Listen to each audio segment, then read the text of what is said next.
Okay, good morning, everybody, and welcome to this decision session.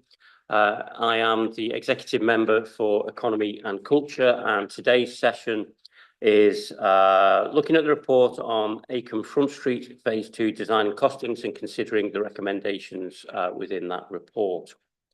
I have no interests to declare in this personal interest in this particular report, other than we've all got an interest in making sure that Acomb Front Street is the best it can be. So it's a real pleasure to be here making this decision with the team this morning.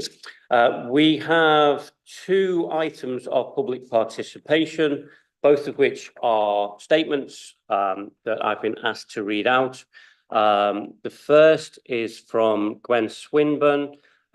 Gwen's statement did arrive too late for the deadline, but we're going to take it anyway because this particular resident follows a process through the council that can delay the arrival of their statement. So I'm very happy to give Gwen Swinburne the benefit of the doubt.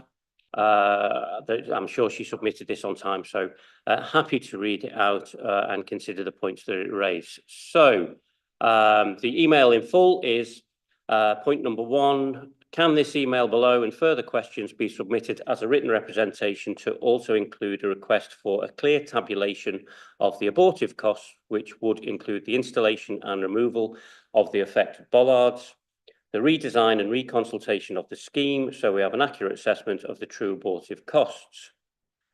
2, as the do-over of Acomb Front Street is now in the public domain, can you please confirm that staff have checked with the government funding body that they are okay paying for undoing the work already done? I don't see how the government would be content paying to install and then remove these bollards, particularly after significant and costly consultation. 3, can you confirm the relevant monitoring government team has even been appraised of this extravagance and that they are content to pay for the initial works and removal? I raise this as in a previous existence I was in a not dissimilar position and the government was not content. And can we be assured that the grant team in government has been notified and the spend accepted in writing?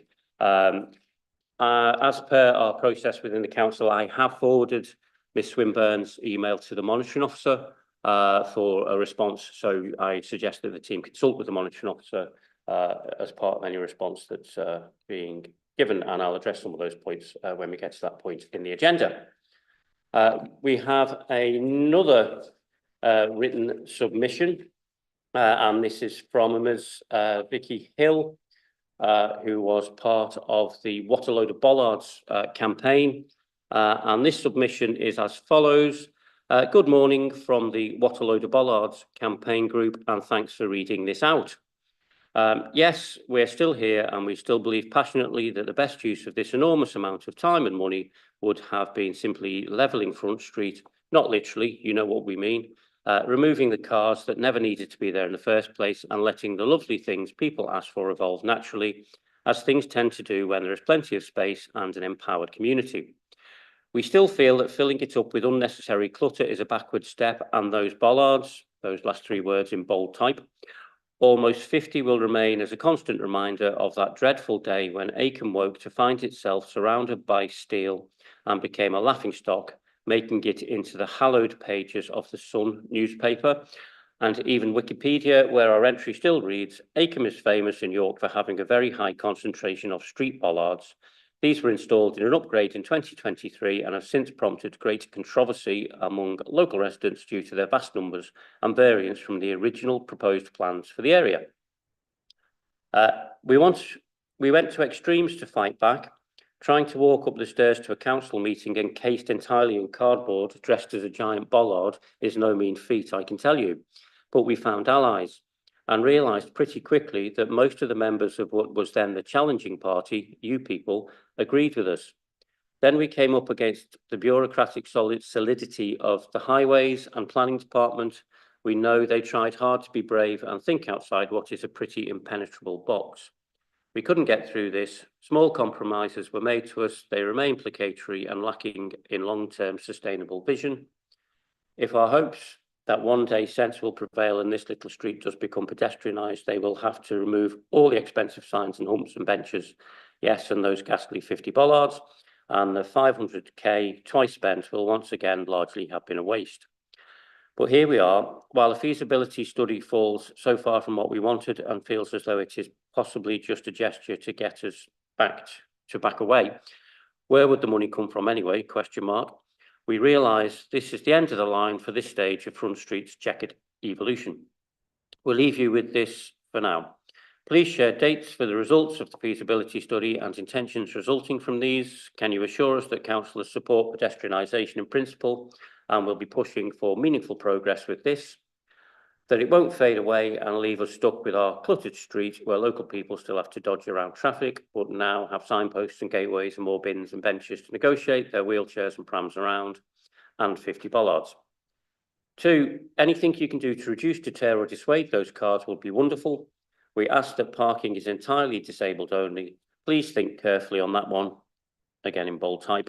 It could be a speedy solution to the problem that started all this, parking on the pavement. 3, those murals, please can you promise you will commission one of the very many very talented Acomb-based artists and not buy in from somewhere else. This goes for all the other fancy trimmings. Think creatively about who installs these and which materials they use. And 4, our thanks to those who agreed with us and listened. We take some satisfaction from hearing that we have taught the council a few things and, if nothing else, ensured that while the opinions of local people can be loud and bothersome, they really are where the process of change must begin and end. And that completes the submissions, the written submissions that we've received, some of which those points will be addressed, I'm sure, during this meeting. Others will need to be responded to in writing. This has been a very emotive topic. I think the fact that we don't actually have anybody here in person to speak to the subject is great credit to the consultation that the team has undertaken to make sure that everybody feels their voices have been heard so far.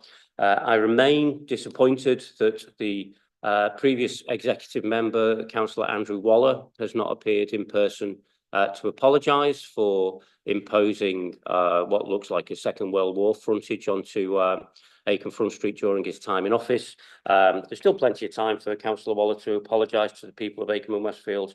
Maybe he will do so in one of his many leaflets. Okay, so that concludes public participation. And if we can move on to the substantive item on our agenda, which is the report on the Acomb Front Street Phase 2 design and costings, and I will hand over to Claire Folt. Thank you, Councillor. So we're bringing this report to you today to seek a decision to progress Acomb Front Street Phase 2. Before going further, I would like to thank all of the residents and community groups who so positively and constructively contributed to the extensive consultation which you've mentioned, with over 5,000 comments that led to this design being brought today. I'd also like to take a moment to thank officers from Regeneration sitting across from me and Highways who worked side by side, demonstrating their commitment to listening to the community and making sure their thoughts and reflections influence the design brought forward today. Today is a really exciting milestone in the life of Acomb Front Street and all those who are proud to call it theirs, including a better experience to be more people friendly, enhancing the character and identity of the area and creating a more accessible destination as a priority. More exciting for Acomb residents, we need to start works in October 2024 and finish by March 25 as a requirement of the UK SPF funding, who are so generously funding the scheme. Much has been said about the journey to get us here, but right now we are hoping that following your approval today, we can crack on with what is a scheme so many people have so positively contributed towards. I'll now hand over to Julie and Katie to speak through the details, but from myself, a massive thanks to you both. Thank you, Claire. The report in front of you outlines the collaborative work that has taken place for the wide range of stakeholders to identify the options for spending the 570,000 of UK shared prosperity monies that has been allocated to Acomb Front Street Phase 2.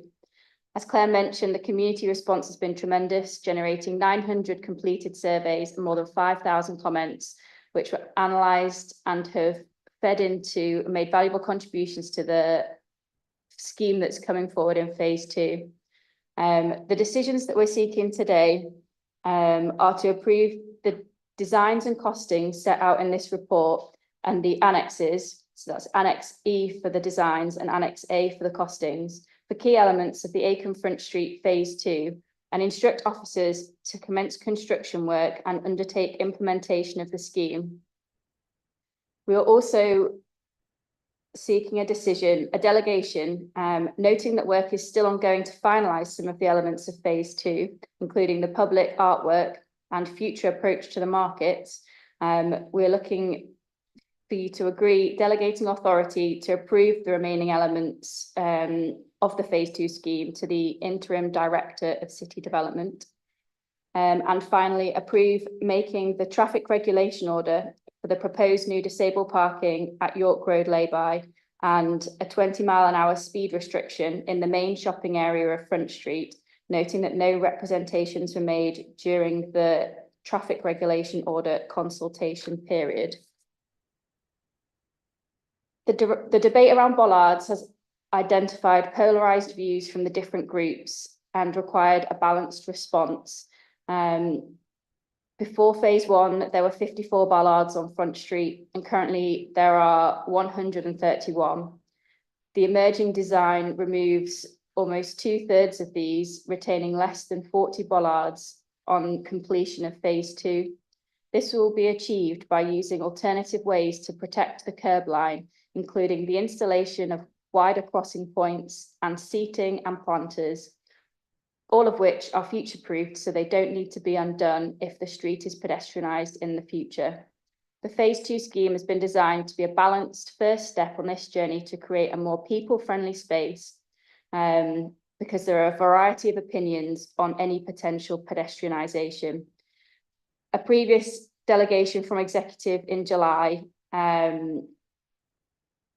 acknowledged the feasibility work that we'd be undertaking to look at pedestrianisation of Front Street. There's been mixed views on this. Local businesses have expressed concern on potential impact to their deliveries and livelihoods, and residents who need their car and close parking to shops. That's why we've openly committed to a feasibility study on pedestrianisation, which will look towards the long-term community vision, whilst also considering other possible options for the road, like simplifying or extending the existing traffic regulation orders, to make sure we listen to local businesses, to test and understand the impact of any change to the whole community.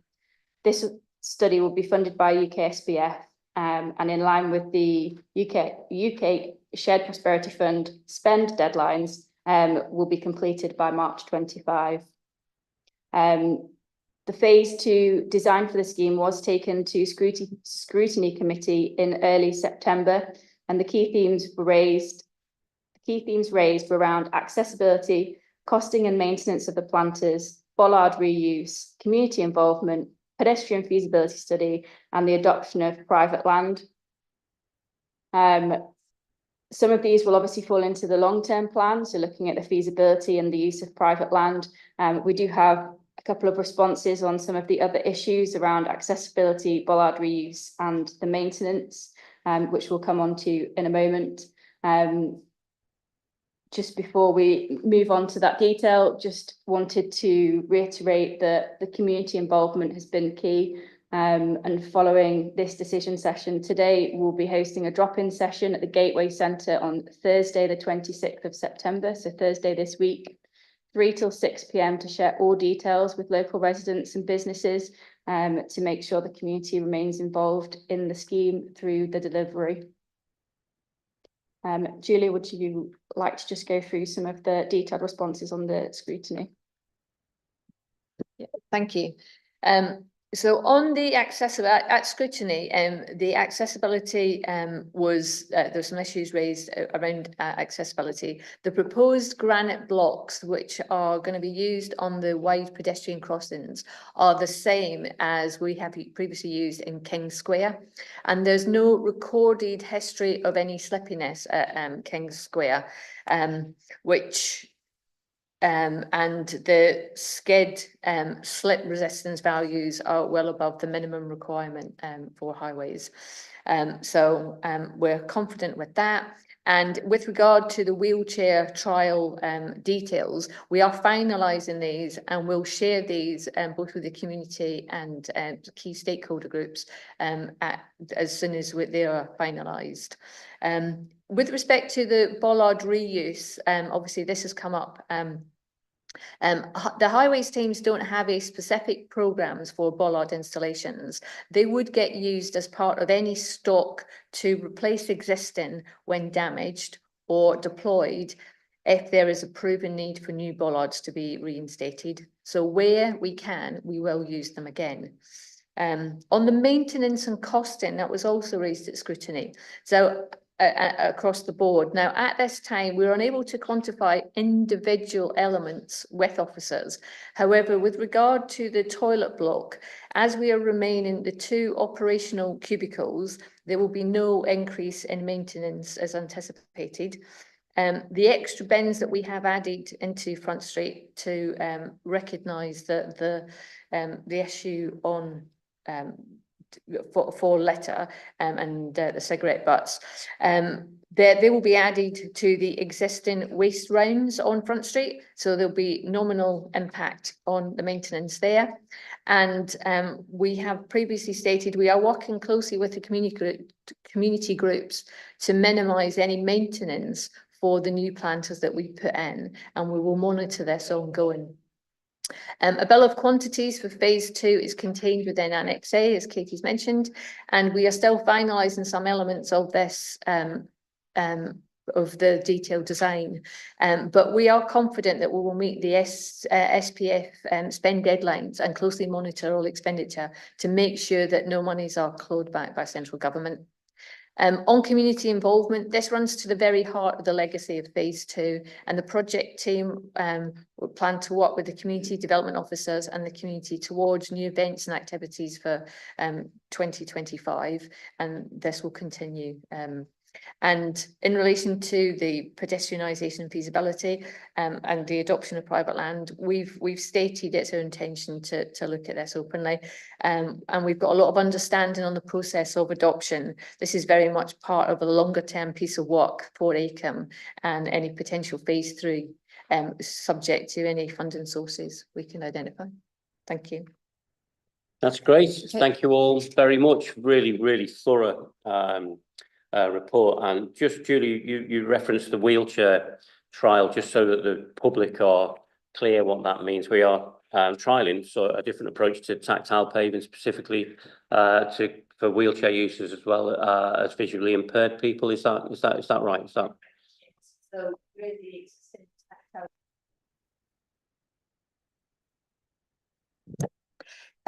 That's correct. So ordinarily you have tactile paving that goes either side of the road to identify you're crossing the road in a hazard. What we do know is though that tactile paving causes vibrations for those push in a pushchair or in a wheelchair. So to remove that vibration, we are testing having a smooth sort of strip in parallel either side of the tactile paving, so that users who use a wheeled vehicle will not get that vibration as they cross the road. Great, thank you. So also seeing if we can improve accessibility for everyone, which is great. Well, yeah, no, so thank you very much. There are a couple of questions that have been asked by people going through this process, and one that frequently comes up is that why can't we just spend this money on pothole filling? We need to be absolutely clear that this money was awarded by the UK Shared Prosperity Fund for the rejuvenation of high streets. So even if we wanted to spend it all on filling potholes, we would not be allowed to. And if we don't spend it on rejuvenation of high streets, then it can be clawed back technically, theoretically by the government. And in terms of the spend, you know, not getting the money spent is more of a risk than anything else, really. So, you know, huge congratulations to the team for undertaking that consultation, crunching all of that information. I think I've said previously, it's a Herculean task to get all that information together and put it into a programme that we can deliver by March 25, which will be fantastic. And I think all credit to our highways team for the speed with which they have moved with this, and the speed that we will continue to move with this, to make sure that that all of these things get done. And also in terms of the consultation, just so that people are clear that we're serious when we go and talk to the public about what they want. I think it's fair to say that we went out with the idea of like what we need to do on Acomb Front Street is, I don't know if people know, but the majority of Acomb Front Street on the right-hand side, especially as you're going into town, is privately owned. And we went out with the idea, well, what we need to do here is spend all the money on adopting that stretch of pavement, and then we can do things in the future. And we were told in pretty no uncertain terms by the community that they weren't at all interested in that, really. So, you know, all credit to the team. We did a full pivot, found out what people are involved in, and that is exactly what we are doing. And I think the results of the consultation are actually quite interesting, aren't they? So by far the biggest amount of support is for events and activities, which have already started with the regular markets that we're also looking to increase. So, you know, I think it is fair to say, you know, we have the odd setback with the odd businesses wanting to leave the area, but that is not the trend. The trend is for growth in the area already, isn't it? So, you know, we're in a real, I think Acomb and Westfield are getting to be in a really good place, and this starts to build on that. And the activities that have started to happen over the last year or so are definitely something that that is making that happen.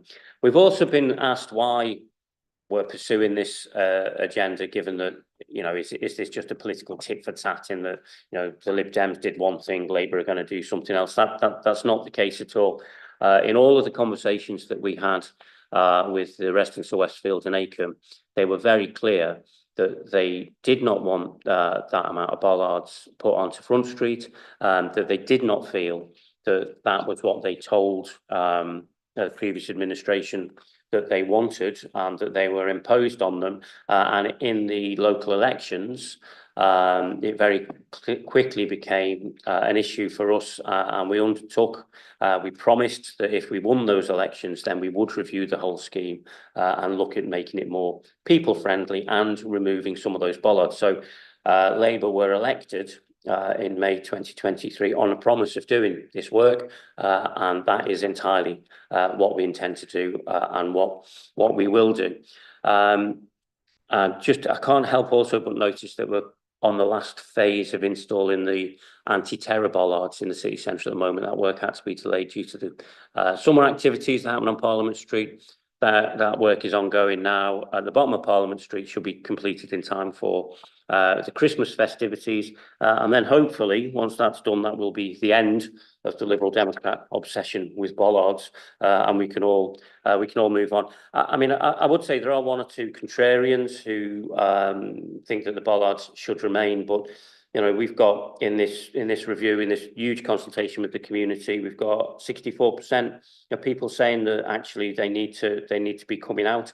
Interestingly, I know the What a Load of Bollards campaign aren't too happy about the signage and wayfinding, but there is as much support for that in the survey as there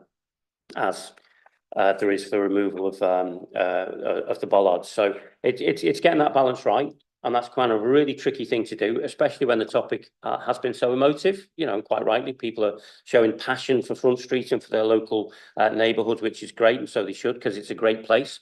But, you know, balancing those community demands is really tricky. And I think the team has done an incredible job in doing that, you know, so congratulations to you, because the design that you have come up with really does match most of those demands while also being quite bold.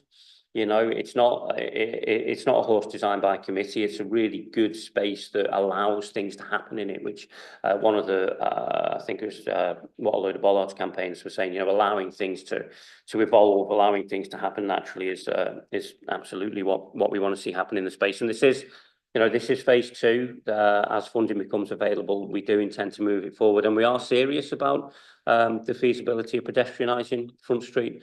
Just right now, if we did it right now, then a lot of those businesses wouldn't be able to get their deliveries in a fashion that they're used to. So if that change does happen, it has to happen and take those businesses on board.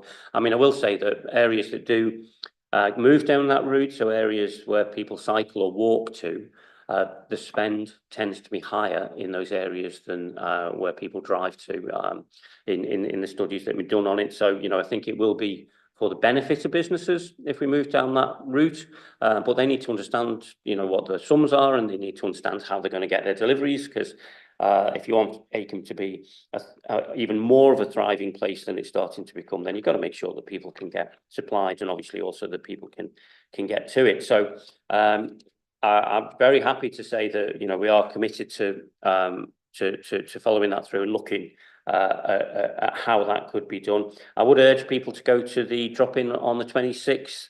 Where is it again? It's in the Gateway Centre, so between 3 and 6 on Thursday. That would be great if people want to go and see in a bit more detail what we're looking to do. And finally, I think the other group that needs to be thanked are the people of Acomb and Westfield, who have responded in great numbers and been quite forthright sometimes in their views as to what they want to see. But, you know, that's passion for the place, which is fantastic. And there is huge support, if you look in this report, for making the changes in that area. As I say, 1 or 2 contrarians, but generally in the community, huge support for the changes that we're proposing. So, without further ado, if we go to the recommendations and the reasons for them, which are paragraph 15, I am happy to approve the designs and costings as set out in the report and the annexes, and instruct the officers to commence construction work and undertake implementation of the scheme. At paragraph 16, due to the time constraints that we're operating under, we get this done by March, we're having a party to celebrate, I tell you, because it's a hell of a task that we're trying to do here, but we know we can do it, so let's do it. To do that, I do need to delegate parts of the scheme, and I'm very happy to do that to the interim director for city development. So the remaining elements of phase 2, happy to do that. And also, I'm in a rather unusual position of being able to approve a traffic regulation order which drops the speed limit to 20 miles an hour and also allows for the new disabled parking, because there were no objections.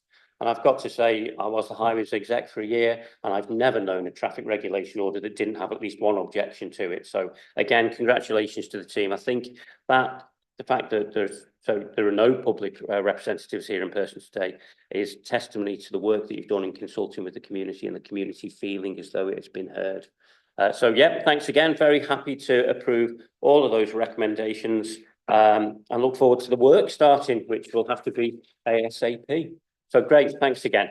I've got no urgent business that was raised with me before the meeting, no. So in that case, I will bring this meeting to a close so we can all get out there and get on with it. So thanks again, and thanks to everybody who's watched.